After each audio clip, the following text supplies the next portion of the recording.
Fresh eyes. Fresh lips, Fresh zing. Pie Master and Brand Ambassador, manifesting in. Maya-maya pa, si Heath ang nakakuha ng suporta sa matalik na kaibigang si Miguel. Construction worker. This is a common job. Wow, yo! Yo, Miguel, you so dude. Yo, why you do that? Hindi mo mo. Where the fan? Where the value? Kahit naiinitan, si Heath sumali pa sa laro ng mga kasama. Do you save people? Hindi.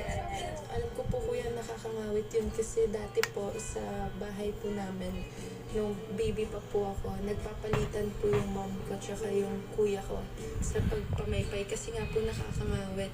So what more si Heath kuya na mag-isa lang po siya tapos apat pa po kaming papaypayan niya. But ayun po, tinatry po talaga namin ibangin siya kuya para hindi na masyado maramdam yung hirap kahit paano kuya.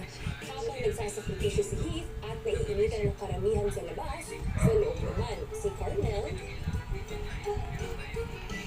Dahil natutulog si Carmel at nagpatugtog si Kuya para gisingin ito.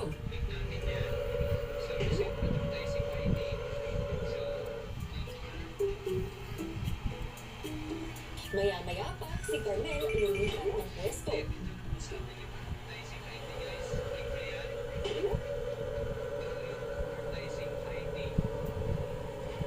Ano yun? Hangin yun kihit baka pa sound effect ni kuya. Ilang sandali pa, lumabas na sina Carmel at Princess. Uy, nakakatakot! Para siyang dream! Parang ganun ako sabi mo. Oh my day. Pero hindi din nagtagal, si Carmel